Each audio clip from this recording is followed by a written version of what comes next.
முருங்கீரை தொக்கு இது போல் செஞ்சு பார்க்கலாம். 40 வயசுக்கு மேலே இருக்க லேடிஸ்லாம் கண்டிப்பாக சாப்பிடணும். 40 வயசுலாம் இப்போ இல்லை, 18 வயசு பெண்களே சாப்பிட்லாம். பெண்கள் மட்டும்தானா? அப்படி கிடையாது, ஆண்களும் சாப்பிட்லாம். இரும்பு சத்து அதிகமாக வேணும், ரத்தம் அதிகரிக்கணும் அப்படின்னா முருங்கீரையில் தொக்கு செஞ்சு சாப்பிடுங்க. இதெல்லாம் ஈஸியாக கிடைக்கிற பொருள் தான், ரொம்ப ஹெல்தி. வாங்க எப்படி செய்யுதுன்னு பார்க்கலாம். Hi friends, welcome back to our channel. நான் உங்கள் ஈஸ்வரி. இன்றைக்கி முருங்கீரை தொக்கு எப்படி செய்கிறதுன்னு தான் பார்க்க போகிறோம். அதுக்கு நான் முருங்கீரையை பறிச்சதுக்கப்புறம் அப்படியே அலசிட்டு அப்படியே தண்ணி இல்லாமல் இருக்கிறதுக்கு அப்படியே வச்சுட்டேங்க, வடியை வச்சுட்டேன்.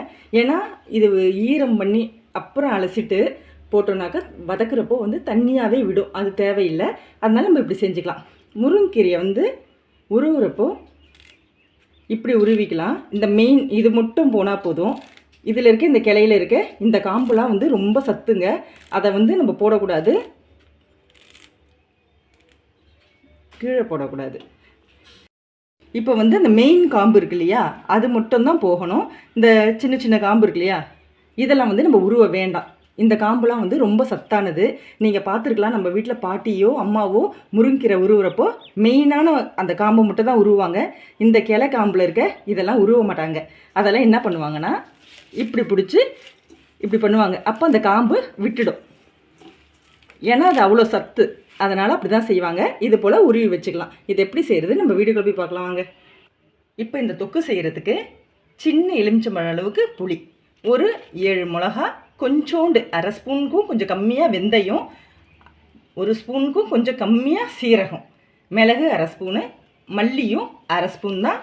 இதுக்கு தனியா, இது தனியாக சொல்லுவோம். இதை ரொம்ப சேர்க்கக்கூடாது. இவ்வளோ தாங்க. இது எப்படி செய்கிறதுன்னு பார்க்கலாம். அடுப்பு ஆன் பண்ணி ஒரு எண்ணெய் சட்டி வச்சுருங்க.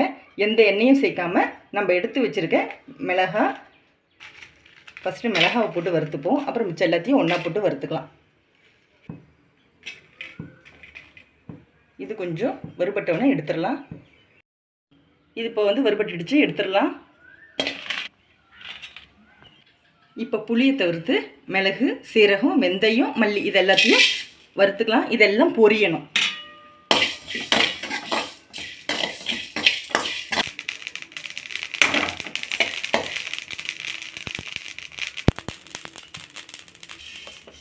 இப்போ இதையும் இந்த பிளேட்டில் மாற்றிக்கலாம். இப்போ இந்த வானிலையிலேயே 1 ஸ்பூன் எண்ணெய் ஊற்றி முருங்கீரையை கொஞ்சம் கொஞ்சமாக வறுத்து எடுக்கலாம். எடுத்து வச்சுருக்க முருங்கீரையை நான் 2 ஷிஃப்டாக போட போகிறேன். நம்ம கொஞ்சம் கொஞ்சமாக போட்டு எடுத்துக்கலாம். ரொம்ப எண்ணெய் தேவையில்லை.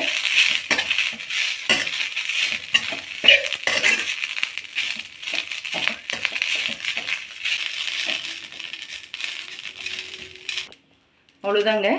அப்படியே ஃபுல்லாக முறுமுறுன்னு ஆகணும்னு அவசியம் இல்லை. நம்ம தண்ணி ஊற்றி தான் இதை அரைக்க போகிறோம். அதனால் கலர் கொஞ்சம் சேஞ்ச் ஆகி, இங்கே பாருங்கள் போட்டப்போ ஒரு சத்தம் வந்தது. அந்த சத்தம் அடங்கினவுடனே இதை எடுத்துடலாம்.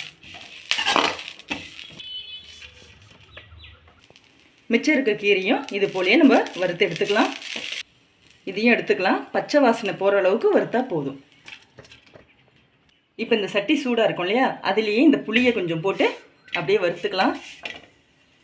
வறுத்து எடுத்துக்கலாம். மிக்ஸி ஜாரில் ஃபஸ்ட்டு மிளகாலாம் போட்டு அரைச்சிக்கலாம். ஒன்றும் அதிகமாக அரைப்பட்டதுக்கப்புறம் நம்ம முருங்கீரையும் புளியும் சேர்த்துக்கலாம். தேவைப்படுறப்போ தண்ணியை கொஞ்சம் ஊற்றி அரைச்சிக்கோங்க. வெறும்னே அரைச்சாக்கா சிக்கும். இது போல் அரைச்சிக்கோங்க. நல்லா மைய அரையும். இப்போ இதில் இதை சாப்பிட்றதுனால என்ன நன்மை அப்படின்றத நான் சொல்லிடுறேன்.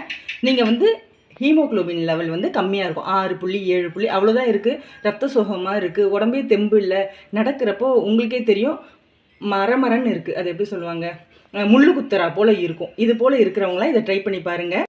பீரியட்ஸ் ப்ராப்ளம் இருக்கவங்களுக்கு நல்ல சொல்யூஷனுங்க. கண்டிப்பாக ரத்த அளவை இது கூட்டி கொடுக்கும். இதில் நம்ம எந்த ஒரு சத்து இதுவையும் வெளியில் விடலை. நம்ம எல்லாத்தையுமே எண்ணெயும் கம்மி தான் ஊற்றிருக்கோம், வேக வைக்கல, அந்த தண்ணியை வெளியே எடுக்கலை, எல்லாத்தையும் நம்ம இதில் செஞ்சுருக்கோம். இது நல்லா யூஸ்ஃபுல்லாக இருக்கும். இது கண்ணு நல்லா தெரியும். முக்கியமாக உடம்புல கட்டியிருக்க சளி, எல்லா சளி அது எப்படி இருந்தாலும், தலையில் இருந்தாலும் சரி, நெஞ்சில் இருந்தாலும் சரி, சளியை அப்படியே கரைச்சி எடுத்துருங்க. இதை நீங்கள் செஞ்சு பாருங்கள். எல்லாருக்கும் கொடுக்கலாம், எல்லோரும் சாப்பிட்லாம், டேஸ்ட்டாக இருக்கும். இதுக்கப்புறம் இதை நம்ம வதக்கணும். வாங்க. இப்போ அதே எண்ணெய் சட்டியில் கொஞ்சமாக எண்ணெய் சேர்த்துக்கலாம். 2 ஸ்பூன் அளவுக்கு சேருங்க. ஏன்னா இது வந்து வதங்கணும், வதங்கிட்டு அதில் எண்ணெய் பிரியிற அளவுக்கு நம்ம வச்சுக்க போகிறோம். அதனால் 2 ஸ்பூன் அளவுக்கு எண்ணெய் தேவை. இப்போ இந்த தொக்கை இதில் கலந்துடலாம்.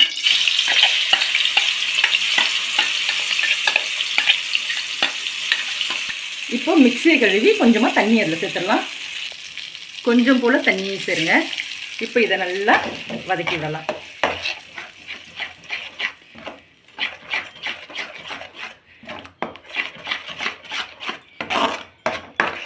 இந்த ஸ்டேஜில் உப்பு தேவையான அளவு போடலாம். உப்பு மட்டும் இதில் அதிகமாக சேர்க்கக்கூடாது, கொஞ்சமாக போடுங்க. ஏன்னா உப்பு வந்து முருங்கைக்கீரைக்கு சேராது. இப்போ நீங்கள் ஃபஸ்ட் டைம் இப்போ சமைக்கிறீங்க, அதாவது இப்போ தான் சமைக்கவே ஆரம்பிக்கிறேன், கற்றுக்க போகிறேன் அப்படின்றவங்களுக்கு இதெல்லாம் ஈஸியான ரெசிபிங்க, சத்தானதும் கூட. ஆம்பளை பசங்களாம் கூட இப்போ வந்து தனியாக வீடு எடுத்து சமைக்கலாம் ஆரம்பிச்சிட்டாங்க. அவங்க கூட இதெல்லாம் பார்த்து செஞ்சுக்கங்க, உடம்புக்கு நல்லது. இது பெண்கள் மட்டும்தான் இல்லை, எல்லாருமே செஞ்சு சாப்பிட்லாம், ரொம்ப சத்தானது. இப்போ இது தண்ணி வந்து இன்னும் கொஞ்சம் சுண்டி வரணும். பாருங்கள், ஓரத்துலலாம் எண்ணெய் பிரிய ஆரம்பிச்சிடுச்சு. இன்னும் ஒரு 5 நிமிஷம் வச்சுட்டு எடுக்கலாம். அடி பிடிக்கும், கிளறி விட்டுட்டுருங்க. அவ்வளோதாங்க. இங்கே பாருங்கள், இப்போ இதை நம்ம எடுத்துடலாம். தண்ணி இல்லாமல் இது போல் இந்த அளவுக்கு திக்னஸ், அதாவது லேகியம் போல் ஆகிற வரைக்கும் எடுத்திங்கன்னா 1 வாரம் வரைக்கும் ரூம் டெம்பரேச்சர்லேயே கிடாதுங்க. இப்போ வந்து 40 வயசுக்கு மேலே ஆகிடுச்சு அப்படின்னாலே ஆட்டோமேட்டிக்காக உடம்புல நிறைய ப்ராப்ளம்ஸ் வந்துடும். முக்கியமாக ரத்த சோகை, தெம்பே இல்லாமல் இருக்கிறது, தலைவலி இதெல்லாம் வரும். 40 வயசுல இல்லை, இப்போலாம் 18 வயசு பிள்ளைங்களுக்கே வருது.